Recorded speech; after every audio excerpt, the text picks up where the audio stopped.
Nagre-ring na. Ayun. Hello, Alexola? We're approaching about 21,000 hours. Sorry, 1,500 hours. Over and out. 10-4. See you and goodbye. Okay. Ano? Sa kasaysayan ng showbiz ng Pilipinas, may mga pangalan na hindi mawawala sa isipan ng mga manonood dahil sa impluensya nila sa industriya at sa buhay ng mga manonood. Isa sa mga ito ay si Vandolph Lacsamana Quezon, isang aktor, komedyante at public servant na tumimo sa puso ng marami mula sa pagiging isang batang artista hanggang sa pagiging isang taong may malawak na pananaw sa buhay at serbisyo sa kapwa. Ang kanyang buhay higit pa sa mga eksena sa telebisyon at pelikula. Ito ay kwento ng pamana, pagsubok, pag-ibig at pagbabago. Sa bawat hakbang na kanyang tinatahak, makikita ang paghabi ng isang masalimuot ngunit makulay na paglalakbay na sumasalamin sa sining, pamilya at responsibilidad.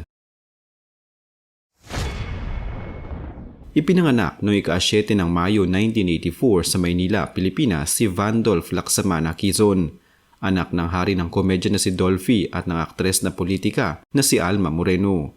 Dalawang personalidad na halos hindi na kailangang ipakilala sa sinuman na pamilyar sa industriyang Pilipino. Bilang anak ng dalawang makikita sa entablado at kamera, hindi nakatakatakang napabilang siya sa isang pamilya na puno ng talento at kasaysayan sa sining. Hindi nagasikaso ang kapalaran kay Vandolph sapagkat sa murang edad pa lamang ay napasama na siya sa mundo ng pelikula. Ang kanyang unang pag-arte ay noong dekada 80 kung saan siya lumabas sa pelikulang Balimbing, Taong Hunyango kasama ang kanyang amang si Dolphy, isang kasaysayan na naglatag ng pundasyon para sa kanyang karera sa pag-arte. Lumago sa industriya habang bata. Lumitaw si Vandolph sa iba't ibang palabas. Kasama na rito ang sitcom na Home Along the Riles, isang napakapopular na programa na tumakbo mula 1992 hanggang 2003 at naging isa sa mga paboritong palabas ng mga pamilyang Pilipino. Ang kanyang pag-arte noon ay hindi lamang simpleng pagganap. Ito'y pagdadala ng aliwat ng klasikong timpla ng komedya na minana niya mula sa kanyang ama. Sa pagdaan ng panahon, hindi lamang sa isang uri ng palabas na nakilala si Vandolph. Sa dekada 90 at 2000, lumok siya sa iba't ibang proyekto sa telebisyon at pelikula, mula sa drama, komedya, aksyon at maging sa mga sitcom at iba't ibang uri ng palabas. Sa paglabas niya sa mga sikat na serye at pelikulang tulad ng Enteng the Dragon noong 1988 at Espadang Patpat noong 1990, makikita agad ang lawak ng kanyang pagganap at ang kakayahan niyang maging maraming uri ng karakter sa screen. Isa sa mga pinakamatatanda at pinakatanyag na pagkilala sa kanyang talento ay noong 1990, Metro Manila Film Festival kung saan siya ay ginawaran ng Best Child Performer para sa kanyang pagganap sa Espadang Patpat. Isang malaking karangalan para sa isang batang artista lalo pat ito ay prestihiyosong pagpupugay sa pelikula na taon-taon inaabangan ng mga Pinoy.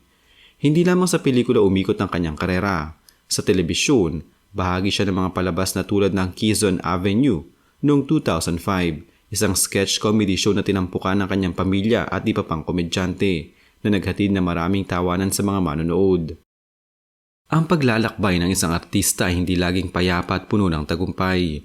Isa sa mga malalalim na pagsubok sa buhay ni Vandolph ay ang isang malubhang aksidente noong 2001.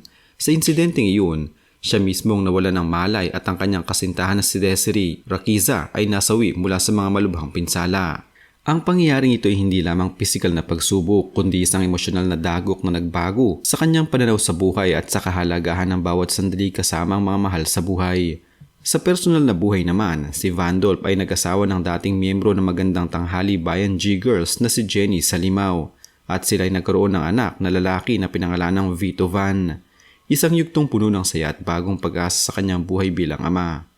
Hindi lamang sa entablado at kamera nakita ang malasakit ni Vandolph para sa mga tao.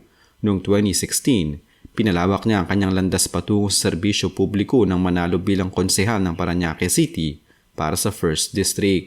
Isang posisyon na hinawakan niya ng ilang termino at muling nahalal dahil sa kumpiyansa ng mga botante sa kanya. Sa pagiging konsehal, nagkaroon siya ng pagkakataong magserbisyo ng direkta sa kanyang komunidad at patunayan na ang isang taong may pinagmulan sa showbiz ay maaaring maging isang responsableng lingkod bayan. Bilang politiko, hindi lamang simpleng titulo ang kanyang hawak. Ito ay isang kumpiyansa na ibinigay sa kanya ng mga mamamayan upang magdala ng solusyon sa mga suliranin ng kanilang distrito at maging boses para sa mas magagandang oportunidad ng komunidad. Habang lumalaki, unti-unting nagbabago ang imahe ni Vandolph Quezon mula sa batang komedyante tungo sa mas mature at versatile na artista. Nakilala siya hindi lamang bilang anak ni Dolphy, kundi bilang isang individual na may sariling kakayahan sa pagganap. Ang pagbibigay din niya sa mga proyekto kung saan siya ay may aktwal na papel sa dramatikong mga eksena ay nagpapakita ng kanyang paglago bilang isang artista. Sa mga pelikula at teleserye noong huling bahagi ng dekada 2000, makikita ang kanyang pagsusumikap na mapanatili ang kalidad ng kanyang pagganap.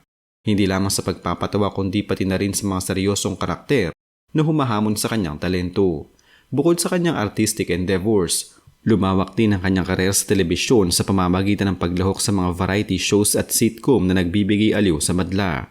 Ang kanyang kasanayan sa improvisational comedy na minana at hinubog sa presensya ng kanyang ama ay naging isa sa kanyang malakas na armas upang mapanatili ang kanyang popularidad.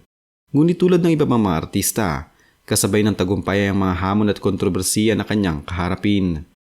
Hindi nakaligtas si Vandolph sa mga pagsubok na karaniwang bahagi ng buhay ng mga public figure. Ang kanyang buhay ay nasangkot sa isang kontrobersiya kabilang ang issue ng kanyang dating relasyon na naging masalimuot sa media at ang mga hamon sa kanyang personal na buhay. Isa sa mga malalaking pagsubok na kinharap niya ay ang malagim na aksidente noong 2001 na ikinamatay ng kanyang nobya. Bukod sa personal na hamon, dumaan din siya sa mga kritisismo bilang anak ng isang sikat na ama. May mga pagkakataon na siya ay nakatanggap ng mga puna na siya ay nakikinabang lamang sa pangalan ni Dolphy. Ngunit sa pagdaan ng panahon, pinatunayan ni Vandolph ang kanyang sariling kakayahan sa pamamagitan ng matibay na pagganap sa mga telebisyon at pelikula at sa pamamagitan ng mga serbisyong pampubliko bilang konsehal ng Parañaque City. Ang kanyang determinasyon at dedikasyon ay naging sagot sa mga skeptics at nagpapatunay na ang kanyang tagumpay ay hindi lamang dahil sa kanyang angkan kundi sa kanyang sariling talento at sipag. Noong 2016, pinili ni Vandolph na pumasok sa politika bilang konsehal ng Parañaque City sa unang distrito. Ang kanyang pagtutok sa kapakanan ng mamamayan at ng aktibong pakikilahok sa mga programa para sa kabataan, kalusugan at iba pang mga sektor ay nagpatunay na ang kanyang interes sa higit pa sa karera sa showbiz. Sa pagiging konsehal, siya ay naging inspirasyon sa maraming kabataan na ipinapakita na ang isang taong may pinagmulan sa industriya ng libangan ay pwede ring maging epektibo at responsabling lingkod bayan. Sa kanyang termino, nakilala si Vandolph sa mga proyekto na naglalayang suportahan ng edukasyon, sports at kabuhayan ng mga residente. Ang kanyang karanasan sa entablado at media ay ginamit niya bilang instrumento upang maipahayag ang mga inisyatiba sa publiko at palawakin ang komunikasyon sa mga constituents. Sa ganitong paraan, pinagsama niya ang kanyang artistic skills at political acumen para sa kapakinabangan ng komunidad. Sa kasalukuyan, si Vandolph Quezon ay nananatiling aktibo sa parehong larangan ng showbiz at pampolitika. Bukod sa pagiging konsehal, patuloy siyang lumalahok sa mga proyekto sa telebisyon at paminsan-minsan ay lumalabas sa pelikula. Kilala rin siya sa pagpapanatili ng kanyang kalusugan at pisikal na anyo na nagbibigay din sa kanyang disiplina at dedikasyon sa sarili. Bukod sa profesional na buhay, aktibo rin siya sa mga charitable endeavors at advocacies kabilang ang mga programang pangkabataan at edukasyon. Ang kanyang buhay ngayon ay isang kombinasyon ng personal fulfillment, artistic engagement at public service. Isang balanseng lifestyle na nagpapakita ng maturity at commitment sa parehong pamilya at komunidad. Ang pamana ni Vandolph Quezon sa industriya ng showbiz at sa serbisyo publiko ay napakahalaga. Bilang anak ni Dolphy, ipinagpatuloy niya ang tradisyon ng aliw at pagtutok sa komedya. Ngunit higit pa rito, pinatunayan niya na ang kanyang sarili ay may sariling tinig at kapasidad. Ang kanyang mga tagumpay, pagsubok at pagbabago ay nagsisilbing inspirasyon sa maraming kabataan na nais magtagumpay sa kanilang napiling larangan, maging sa sining man o sa serbisyo publiko. Sa kabuuan, ang buhay ni Vandolph Quezon ay isang kwento ng tagumpay, pagsubok at paglago.